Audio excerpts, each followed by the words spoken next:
Bismillahirrahmanirrahim. Salam əziz tamaşaçılar, hər birinizi xoş gördük. Biz İnsanın Kəmalı adlı silsiləvi söhbətimizə davam edirik. Bugün bizim həmin bu silsiləvi söhbətdə mövzumuz Quranda insan ucalığı. Quran-ı Kərimi araşdırdıqda insanın nə qədər uca olması, hansı məqama çata biləcəyi haqqında biz Allahın kəlamlarını, sözlərini görürük. Təbii ki, necə çata bilər başqa mövzudur, amma insan hansı potensiala malikdir? Biri var aktual, faktiki, biri də var ki, məsələn, potensial. Məsələn, insan potensial olaraq uca məqama çata bilər. Amma hal-hazırda aktual olaraq ola bilsin ki, kimsə uca məqamda deyil. Potensialı var. Quran-ı Kərimi araşdırdıqda, Quran-ı Kərimin sözlərinə, ayələrə baxdıqda həmin insanın ucalığından danışır, insan hansı məqama sahib ola bilər. Təbii ki, insanın ucalığından danışır dedikdə, məqsəd bu deyil. Allah Quran-ı Kərimdə deyir, misal üçün, insanı ucadır, insan potensialı var, ucalsın. Sırf bizim bu dediyimiz sözlə yəni demir. Amma elə bir şeylərə işarə edir ki, Quran-ı Kərimdə o ayələri araşdırdıqda, ayələri tək-tək sözlərini araşdırdıqda insanın hansı məqama çata biləcəyindən söhbət gedir. Bunu insan nəticə olaraq çıxara bilər. Və təbii ki, biz də bunu başa düşürük ki, insanda bu nəticəyə çatmaq üçün, ucalığa çatmaq üçün kəmal yolunu qət etməlidir, keçid etməlidir o yolları ki, bu barədə inşallah növbəti söhbətlərimizdə deyəcəyik. Məsələn, o ayələrdən başlayırıq bir-bir oxuyub təhlil etməyə. O ayələrdən 5 dənə ayə var. O 5 ayədir ki, 5 dənə ayələri oxuyub təhlil edəcəyik. Təbii ki, başqa ayələrdə ola bilər insanın ucalığından danışsın, amma bizim vaxtımıza uyğun ilə 5 dənə ayəni araşdırsaq kifayət edər. Birinci ayə oxuyuram sizin üçün. Keçən dəfə oxuduğumuz ayədir. Keçən dəfə bu ayəni oxumuşduq. Amma təhlil etməmişdik geniş olaraq. O ayə hansıdır? Hicr surəsi 29-cu ayə. Allah Taala buyurur: "Fəidə səvvəytuhu və nəfəxtu fihi min ruhi fəqa'u ləhu sacidin." Buyurur ki, Allah Taala, mən ona biçim verib öz ruhumdan üfürdüyüm zaman siz ona səcdə edin. Bunu keçən dəfə oxumuşduq. İndi bu ayələrdən çıxarış edirik. Burada insandan söhbət gedir. Yəni mən ona biçim vermişəm, yəni insana biçim vermişəm və öz ruhumdan üfürmüşəm. Yəni insana öz ruhumdan üfürmüşəm və üfürdüyüm zaman ona səcdə edin, yəni insana səcdə edin. İndi yavaş-yavaş bu ayələrdən başlayırıq çıxarış etməyə. Bu ayədən birinci çıxarış nədir? Allah burada biçim sözünü istifadə edir. Səvvəytuhu, ona bir biçim verdim, bir forma verdim. Ayədən anlaşılır ki, insan ruhdan öncə, insanın ruhunun yaradılışından öncə onun bir bədəni olur. Bir bədən olmalıdır və o bədən ruha uyğun olmalıdır. Yəni, ruh elə bir bədəndə yerləşməlidir, elə bir bədənə hakim olmalıdır ki, gözəl bir bədənə sahib olsun. Təbii ki, gözəl dedikdə yaradılış etibarıyla gözəl bir bədənə sahib olmalıdır. Yəni, ruhu qəbul edə biləcək bir bədən olmalıdır, forma olmalıdır. Ona görə keçən dəfə demişdik ki, insan gərək öz sağlamlığına diqqət etsin və din də insanın sağlamlığına çox diqqət etməsini tövsiyə edir ki, ruh inkişaf edə bilsin, təkamül edə bilsin. Və Allah insan üçün bunu deyir. Səvvəytuhum, yəni insanı bir biçimdə yaratdıq. Başqa bir ayə deyir, gözəl biçimdə yaratdıq. İnsanı o biçimdə, yəni insan üçün yalnız Allah fikirləşir.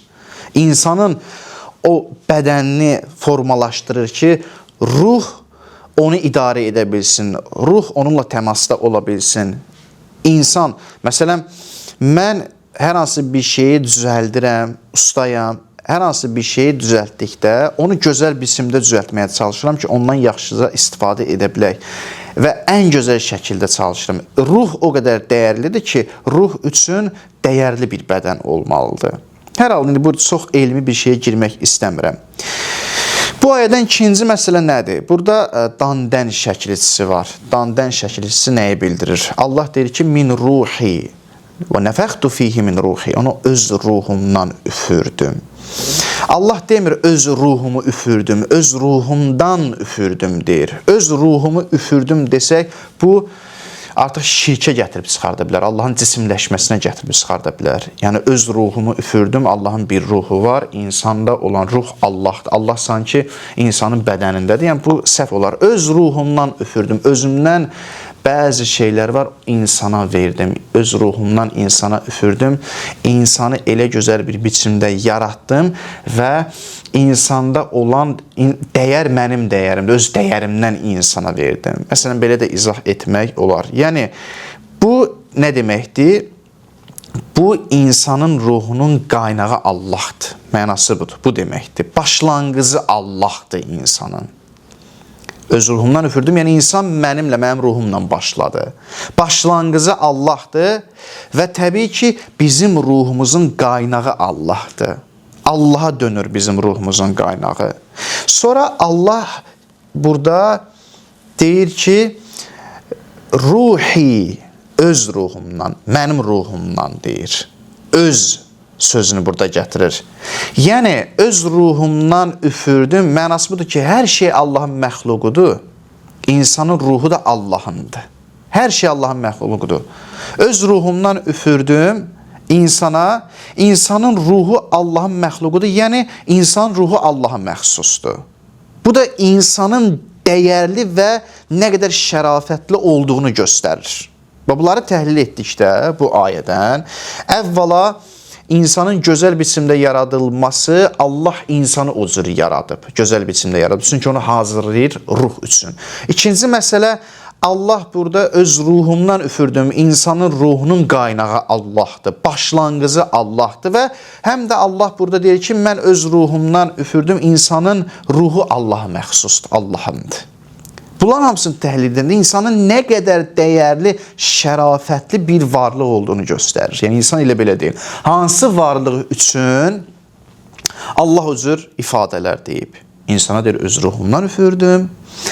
İnsanı ondan sonra qaynaq olaraq, ruhunun qaynağı olaraq Allah deyir, mənimdir, qaynağım mənəm.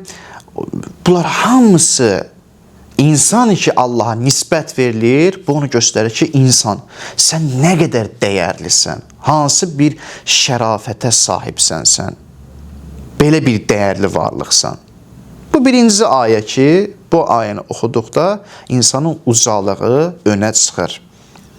Və hətta rəvayət var, hədis var bu barədə. Hədisdə qeyd olunur ki, həqiqətən müminin və yaxud insanın ruhunun ilahi ruhla birləşməsi, insanın ruhu ilahi ruhla birləşməsi. Öz ruhumdan üfürdüm, deməli sən Allaha birləşik bir varlıqsan. Yenə deyirəm, bu birləşik cismi maddi bir mənada deyil, mənəvi bir mənadadır. Hədis deyir ki, həqiqətən müminin, insanın ruhunun ilahi ruhla birləşməsi günəşin öz işığı ilə birləşməsindən daha şiddətlidir. Bir daha oxuyuram hədisi. Həqiqətən müminin ruhunun ilahi ruhla birləşməsi günəşin öz işığı ilə birləşməsindən daha şiddətlidir. Necə ki, günəş öz işığı ilə birləşir, bir-birinə, həmin o işıq günəşə ehtiyaclıdır. Deyir, müminin, insanın ruhunun ilahi ruhla birləşməsində daha o günəşin işığı ilə birləşməsindən daha şiddətlidir. Yəni, insanın daha şiddətli olaraq Allaha ehtiyacı var. İnsanın ruhunun Allaha bağlılığı daha şiddətlidir. Bu qədər insan Allaha bağlı bir varlıqdır. Bax, bu ayədə də bunu çıxarmaq olur. Əlbəttə, ruh məsələsi çətin bir məsələdir. Ruh nə deməkdir, necədir? Bu Qurani Kərim də orada qeyd olunur ki, ruh Allahın əmrindəndir. Yəni, çətin bir məsələdir. Onu anlamaq üçün insan gərək başqa bir aləmləri keçid etsin və burada mən ruh dedikdə, yəni mən ruhu durub burada təhlil edəsi deyiləm. Çətin bir məsələdir. Bunu izah etmək çətin olar. Sonra dördüncü məsələ. Bu ayədən dördüncü məsələ ortaya çıxır. Allah deyir, bu ayədə öz ruhumdan üfürdüyüm zaman siz ona səcdə edin. Səcdə edin gəlir. Səcdə edin, yəni kamil insanın digərlərindən üstünlüyünü bu göstərir. Kamil insanın digərlərindən üstün olduğunu göstərir. Bu qədər yaradılışdan sonra, insana gözəl bir biçim verdikdən sonra, Allah insana öz ruhundan üfürdükdən sonra Allah nə deyir? Deyir, indi onu səcdə edin. Bu onu göstərir ki, bu yaradılış kamil bir yaradılışdır. Bu yaradılış mükəmməl bir yaradılışdır ki, Allah digər varlıqlara deyir ki, indi ona səcdə edin. Ruhumu üfürdüyüm zaman onun kamalı ortaya çıxacaq, ona səcdə edin. Həm də bu ayənin sonundakı deyir, ona səcdə edin, kamil insanın digər varlıqlardan üstünlüyünü göstərir. Amma dediyim kimi, bayaq dedik ki, söhbət burada potensial olaraq kamil insandan gedir. Yəni, ola bilər hal-hazırda kimsə kamala çatmasın, kimsə məsələn pis bir insan olsun, o deməkdir ki, o hamıdan üstündür, digər varlıqlardan üstündür. Yox, söhbət burada kamil insandan gedir. Potensial olaraq mükəmməl bir mənəvi məqama çatmış insandan söhbət gedir. Bu, birinci ayədəki insanın ucalığını göstərir bu ayə. İkinci ayə, məşhur bizim bildiyimiz ayə, Qalə, Bəqərə surəsi 30-cu ayə. Qalə Rabbukə lil mələikə. Peyğəmbər, sənin Rəbbin mələklərə dedi və yaxud Allah bizə deyir, sənin Rəbbin mələklərə dedi, inni cailun fil ərdi xəlifə. Mən yer üzündə xəlifə yaradacam. Allah belə dedi. Mən yer üzündə xəlifə yaradacam. Xəlifə sözünü təhlil etdikdə, xəlifə nə deməkdir? Özdə diqqət edin, ha. Allah hansısa bir kəlamı seçib onu ifadə edəndə, bu ifadəmə görə üzr istəyirəm, ağzına gələni danışmır Allah. Bəzən ola bilər biz ifadədə ağzımıza gələni danışaq, elə bir ifadə seçsək ki, onun diqqət etməyək o ifadəyə, mənasından diqqət etməyək. Və yaxud mən bir ifadəni işlədirəm, bu ifadədən məqsəd başqa bir şey nəzərdə tuturam. Məsələn, mən birinə deyirəm ki, səni, misal üçün deyirəm, səni vuraram. Sonra gəlirlər, deyirlər ki, sən bunu vurmaq istəyirsən. Yox, deyirəm ki, vurmaqdan məqsədim o deyil ki. Vurmaq budur, yəni səni tənqid edərəm, misal üçün, tənbih edərəm. Görsən, səhv ifadə seçirəm və səhv anlaşılır. Allah belə deyil, mənasız ifadələr seçsin, səhv ifadələr seçsin. Yox, Allah bu şeylərə diqqətlidir. Diqqət edir ifadələrinə. Yoxsa Allah da nə gəldi, hansı ifadədən istifadə etsə, onda Allahın bizdən fərqi nə olacaq? Xeyr, Allah diqqətlidir bu məsələdə. Ona görə xəlifə məsələsini istifadə edəndə bəzilər gəlir xəlifə mənasını məsələn izah etməyə çalışırlar. Deyirlər, yox, xəlifə orada o mənada deyil. Yəni xəlifə demək istəyir ki, bir bəndə yaradacam, bir gözəl bəndə yaradacam. Başlayırlar onu izah eləməyə. Yox, xəlifədən məqsəd odur. Yox, xəlifənin mənası nədirsə o cür izah eləməliyik. Başqa çıxış yoxdur. Yəni sən zahiri mənanı qoyub demək ki, Allah başqa bir şey qəsd edir orada. Xəlifədən məqsədi sənin başa düşdüyün o uca məqam deyil. Başqa bir mənanı qəsd edir. Yox, elə deyil. Allah mənasız, əbəs söz danışmaz. Xəlifə sözü nəyə dəlalət edirsə, nəyi bildirirsə o söz, onu da Allah seçib və elə o mənanda demək istəyir. Ona görə xəlifə sözünü araşdırdıqda, əvvəla, xəlifə nəyi bildirir? Xəlifə sabit bir xüsusiyyəti bildirir. Allah bir kəsi xəlifə seçirsə, xəlifə yaradırsa, onda bir sabit xüsusiyyət var. Birinci məsələ budur, sabit xüsusiyyət olacaq. O sabit xüsusiyyət ki, o sabit xüsusiyyət daim Allah kimi xəlifə qərar veribsə, daim onda olacaq. Aradan getməyəcək. Xəlifə bu mənanı bildirir. İkinci məsələ, xəlifə qərar verənin sifətlərinə bürünməsi məsələsi. Yəni Allah kimisə xəlifə qərar verirsə, xəlifənin mənası odur ki, əgər məni kimsə xəlifə qərar verirsə, öz yerinə canişin qərar verirsə, o deməkdir ki, məni xəlifə qərar verən şəxs layiq gördü ki, mən onun missiyasını yerinə yetirə bilim, mən onun gözəl xüsusiyyətlərinə nail ola bilim.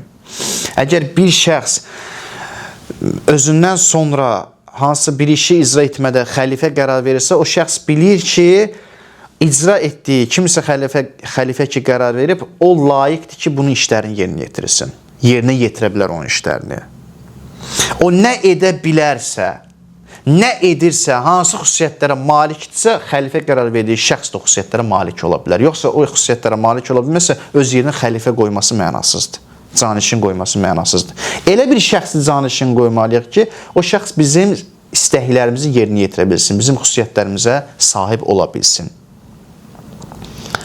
Təbii ki, Allah xəlifə qərar verirsə insanı, o deməkdir ki, insan Allahda olan kamil xüsusiyyətlərə sahib ola bilir. Allahda olan gözəllik, o gözəlliyi özündə ehtiva edə bilir. İnsan Allahın bir aynasıdır, Allahın gözəlliklərini özündə əks etdirə bilir. Və burada o mənada deyil ki, insan Allah olur, yox. Allahda olan o xüsusiyyətlər insandakından daha kamildir. Zaten insanda olan xüsusiyyət Allahdan gəlir də, Allah verir. Allahı keçə bilməz ki. Allah xəlifə qərar verir bir şəxsi, ona gözəlliklər əta edir. Öz kamalından, öz gözəlliklərindən ona əta edir. Mən yer üzündə xəlifə qərar verəcəm. Yəni, mən yer üzündə xəlifə qərar verəcəm mənası budur ki, elə bir varlıq yaradıram ki, o varlıq məndə olan gözəl xüsusiyyətləri özündə daşıyacaq, ehtiva edəcək. Onun üçün Allah Bəqərə surəsinin 31-ci ayəsində deyir: "Və alləmə Adəməl əsma kullaha." Allah Adəmə o əsmaları öyrətdi. O əsmalar ki, Allahın o isimləri, sifətləri ki, Adəm də insanın nümunəsidir, insanın nümayəndəsidir. İnsan o əsmaları özündə ehtiva edə bilir. Allahın o sifətlərinə bürünə bilir. Və ayədə ki, deyilir, Allah Adəmə o əsmaları öyrətdi, öz sifətlərini bürünməyi öyrətdi, öz sifətinə bürünməyi öyrətdi və orada mələklər nə deyir? Sən ilahi, sən bildiyini biz bilmirik, etiraf edirlər ki, biz səhv bilmişik. Əslində mənası nə deməkdir? Bunun biraz dərin irfanı təhlil edəndə mənası budur ki, Allah Adəmi yaradır. Adəmə əsmaları öyrədir, yəni kömək edir ki, Allah onun sifətlərinə, öz sifətlərinə bürünə bilsin Adəm. Adəm öz sifətlərinə bürünəndə və Adəm deyir ki, indi onlara göstər. Adəm onlara göstərir, xəbər verir. Mələklər Adəmdə o gözəlliyi, Allahın gözəlliyini görəndə mələklər deyirlər ki, yox, biz bu qədər bilmirdik. Hətta biraz da dərin bir söz deyim sizə. Bilmirəm, məni nə qədər düzgün başa düşəcəksiniz, yoxsa yox, amma biraz istəyirəm bu şeyə toxunum. Baxın, mələklər Allaha daha qəşəng tanıya bilər, yoxsa insan? İnsan Allaha da daha gözəl mərifəti var, yoxsa mələklərin?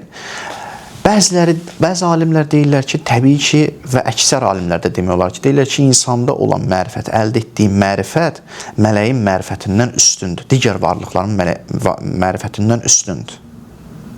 Mələklər Allahı hələ olduğu kimi tanımayıblar. Allah Adəmi yaradır. Allah Adəmə əsmaları öyrədir. Allah Adəmə əsmaları öyrədəndə Adəm Allahın o sifətlərinə, gözəlliklərinə bürünür. İndi mələklərin qarşısına çıxış edir, təəccüb edirlər ki, mələklər Adəmə baxıb təəccüb edirlər. Aynası daxı. Adəm aynadır, Allahın gözəlliklərini əks etdirir, mələklərə göstərir. Mələklər onu görəndə təəccüb edir ki, bu nə gözəllikdir. Bu nə gözəllikdir, ilahi, biz bilmirdik. Sən bildiyini biz bilmirdik, yəni biz səni bu qədər bilmirdik. Biz səni bu qədər bilmirdik. Sən nə gözəl imişsən. Biz sənin bildiyini bilmirdik. Sən demə, sən Adəmdə əks olunursan öz gözəllikləri, onunla bizə göstərmək istəyirmişsən. Biz də elə bildik, səni olduğu kimi tanıyırıq və olduğu kimi tanıyanda sənə təsbih deyirik, səni zikr edirik. Amma sən demə səni gözəl tanımamışıq və zikrimiz, təsbihimiz naqisdir.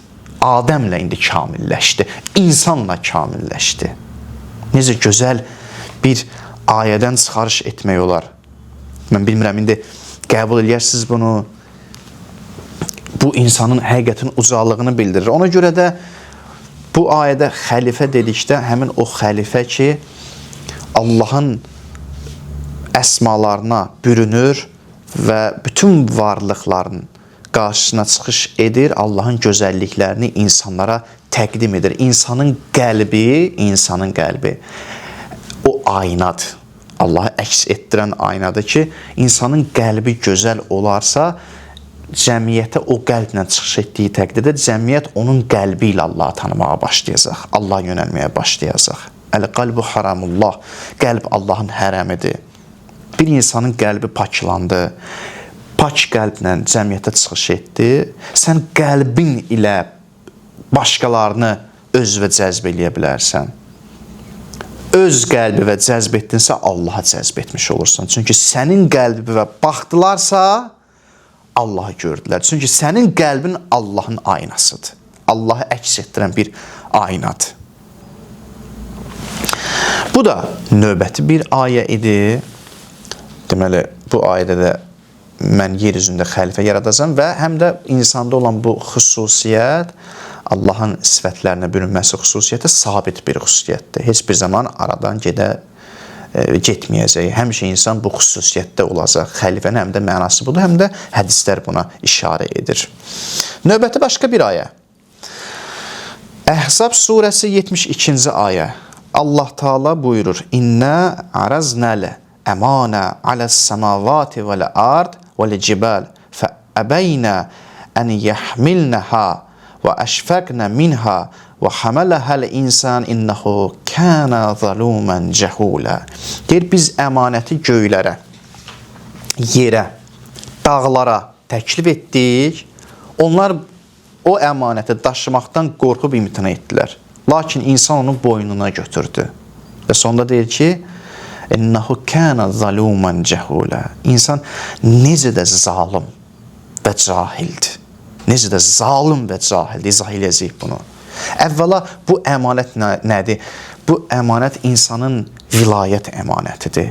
Vilayəti özündə daşıya biləcək əmanətidir. Bu əmanət həmin o əmanətdir ki, bayaq ayələrdə dedik, insanın Allahın gözəlliklərini özündə daşıya biləcək potensialda olmasıdır.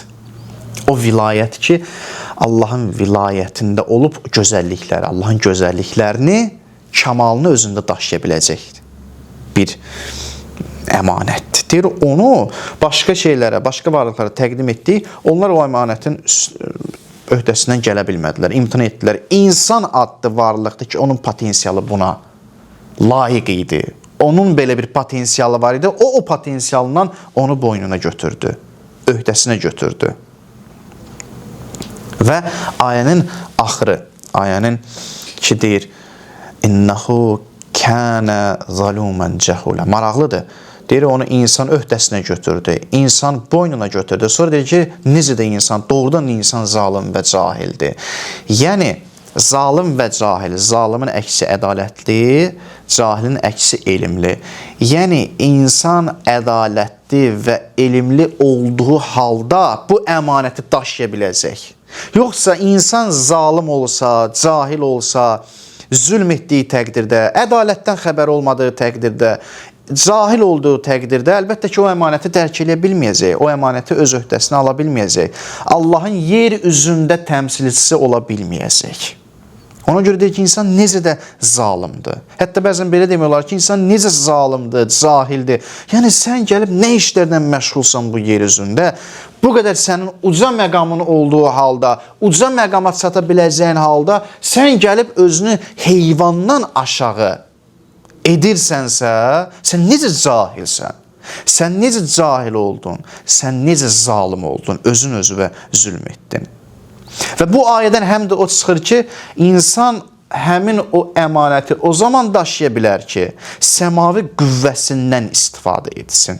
İnsanda bir səmavi qüvvə var. Allah onun potensialında səmavi bir qüvvə yerləşdirib, o səmavi qüvvə vasitəsilə insan, yəni özünü kəşf etməklə, öz həqiqətini kəşf etməklə, öz dəyərini üzə çıxarmaqla, insan özünü tanımaqla insan həmin o əmanəti öz öhdəsinə ala bilər.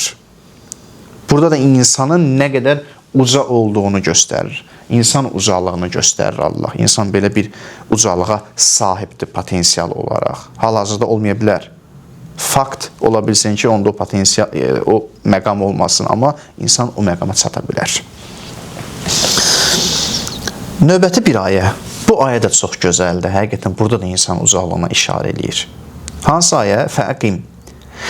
Deməli, Rum surəsi 30-cu ayə. Allah buyurur, Fəəqim vəçəkə lid-dini hanifə fitrətəllahilləti fitrətəllahilləti fətərən-nəsə aleyhə la təbdilə li xəlqillah zəlikə dinul qayyim vələkin əksərun-nəs la ya'lamun.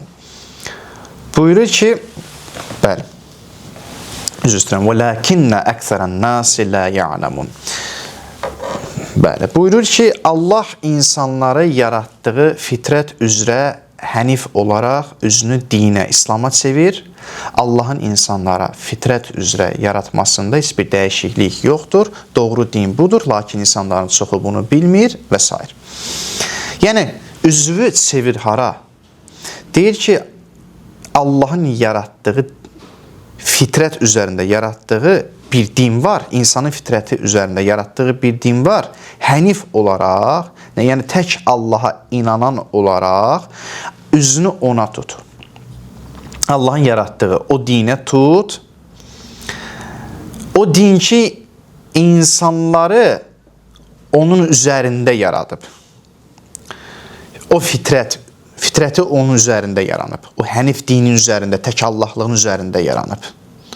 Və deyir ki, Allahın yaratmasında heç bir dəyişiklik yoxdur. Bu cür yaradıb və belə də davam edəcək. Heç bir dəyişiklik yoxdur. Düzgün olan din budur. Lakin insanların çoxu bunu bilmir. Yəni, Allah bir din yarat, bir şey verib insana, bir din göndərib ki, o din insanın fitrətinlə həmahəngdir. Fitrətinə uyğun bir dindir.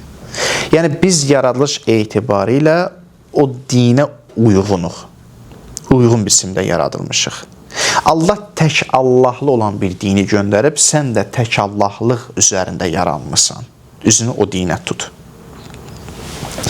Burada maraqlı məqam nədir? Burada maraqlı məqam budur ki, fitrət Allah adına izafə olunur, birləşir. Niyə? Çünki Allah dedi, fitrətəllahi. Fitrətəllahi Allahın fitri. Allahın fitrəti. Sən bir fitrət üzərində yaranmışsan və bu fitrət Allaha nisbət verilir. Allah adına izafə olunur, nisbət verilir. İnsan da o fitrətin üzərində yaradılıb. Əgər bu fitrət Allahın yaratdığı bir fitrətdirsə, Allaha nisbət verilirsə, o deməkdir ki, bu fitrət, yəni bu yaradılış, o yaradılışdır ki, orada Allahın gözəllikləri. Əgər Allah gözəldir, Allah gözəldir. Allah kamildir, Allah kamildir. Və o fitrət Allaha nisbət verilir, Allahın fitri yaratdığı. Çünki yenə deyirəm, bu ayədə qeyd olunur ki, Allahın insanları yaratdığı fitrət üzrə. Allahın fitri yaratdığı deyir. Və o fitrəti Allah verib, Allah da onu düzüb qoşub belə, biz indi belə deyim də, loru desək, düzüb qoşub o fitrəti və o fitrətdə nə var? Allah var. Allah o fitrətdə özünü yerləşdirib, öz gözəlliklərini yerləşdirib, öz kamalını yerləşdirib, insanın da o gözəlliyi üzərində yaradıb, insanın da o kamalı üzərində yaradıb, insan öz fitrətində, öz yaradılışına qayıtdıqda o kamalı duya biləcək, o gözəlliyi duya biləcək. O fitrəti Allah bizə verib, Allahdandır və mən də o fitrəti özümdə oyatsam, Allaha qayıtmış oluram. Çünki Allahdan da, Allaha nisbət verilib, Allahın yaratdığı fitrətdir. O gözəlliyi özümdə kəşf edəndə əslində Allahın gözəlliyini kəşf etmiş oluram. Əslində Allahın kamalını özümdə kəşf etmiş oluram. Bu da bir ayə idi ki, bu ayədən də bu nəticə çıxır. Allahın fitri olaraq üzünü tut o dinə ki, hənif olaraq tək Allahlıq bir dinidir ki və Allahın fitri olaraq yaratdığı dindir ki, insanları onun üzərində, o fitrətin üzərində yaradıb və o fitrəti Allah verib və sən o fitrəti kəşf edəndə Allahın o gözəlliklərini, kamalını kəşf etmiş olursan. Sonra başqa bir ayə, bu da insan ucalığını bildirir də, insandır ki, o fitrət üzərində yaradılıb. Başqa bir ayə, İsra surəsi 70-ci ayə buyurur: وَلَقَدْ كَرَّمْنَا بَنِي آدَمَ وَحَمَلْنَاهُمْ فِي الْبَرِّ وَالْبَحْرِ وَرَزَقْنَاهُمْ مِنْ طَيِّبَاتِ وَفَضَّلْنَاهُمْ عَلَى كَثِيرٍ مِمَّنْ خَلَقْنَا تَفْضِيلًا. Buyurur ki, biz Adəm oğullarını hörmətli etdik. Biz Adəm oğullarını, yəni insanları kəramətli etdik. Əsas ayəni əvvəl lazımdır, onları kəramətli etdik. Allah kərəm sahibidir, insanı da kəramətli edib. İnsanı da üstünlük verib, uca edib, hörmətli edib. Kərəm sahibinin, əgər kərəm sahibi insana kəramət verirsə, bu deməkdir ki, insanı nöqsandan xilas edir və gözəl sifətləri ilə insanı tamamlayır. Biz insanı kəramətli etdik, hörmətli etdik. Kərəm sahibi edir də bunu. Kərəm sahibi nədir? Yəni, kərəm sahibi odur ki, o nöqsanlıdır, Allah nöqsansızdır. Gözəl sifətləri ilə tamamlanıb, tamdır. İnsana deyir ki, onu da kəramətli etdim. Yəni, o demək ki, insan nöqsandan xilas etdi. Nöqsansız ola bilər insan. İnsan o gözəl sifətləri ilə tamamlana bilər. İnsan da gözəlliyə sahib ola bilər. Bu da bir ayədir ki, bu ayədə də insanın ucalığını bildirir. Hansı gözəlliyə, hansı şərafətə sahib ola bilər. İmam Kazım əleyhissalamdan belə bir hədis var. Sözümü yavaş-yavaş yekunlaşdırıram. İmam Kazım əleyhissalam buyurur ki, dəyər baxımından ən böyük insan dünyanı özü ilə bərabər tutmayandır. Yəni, insanın dəyərli olduğunu bilmək istəyirsən, o zaman dəyərlidir ki, o insan dünyanı özü ilə bərabər tutmur. Və davamında deyir ki, diqqət edin ki, bədəninizin dəyərini dünya ilə yox, cənnətlə bərabər tutasınız. Sizin bədəninizin dəyəri cənnətlə bərabərdir, nəinki dünya ilə. Ona görə bədəninizi cənnətdən başqa bir şeyə satmayın. Siz o qədər kəramətlisiniz, siz o qədər hörmətlisiniz. İnsana hörmətlidir Allah. Doğrudan da biz potensial olaraq çox uzayıq. Böyük məqama sahib ola bilərik. Ona görə də Allah belə bir söz deyir. Buyurur ki, İnnəl insana ləzəlumun kəffar. Həqiqətən də insan çox zalim, çox nankördür. Zalim nankördür. Yəni, insan öz qədrini bilməməklə nankorluq edir. Özünə zülm etmiş edir. Zülm edir özünə. Bu da bu ayələrdə görsənən budur ki, Allah bizi çox uca qərar verib. Bizdə elə bir potensial qoyub ki, elə bir istedad qoyub ki, biz uca məqama çata bilərik. Bu da təbii ki, nə ilə gerçəkləşə bilər? İnsan kamala doğru addım atmalıdır ki, Allahın o nəzərdə tutduğu kamil insan ucalığına çata bilək. İnşallah növbəti söhbətlərimizdə də kamal nədir, kamal nəyi deyilir, bu barədə danışacaq. Bugünkü bizim mövzumuz bura qədər. Sağ olun, salamat qalın. Velhamdülillahi Rabbil alemin.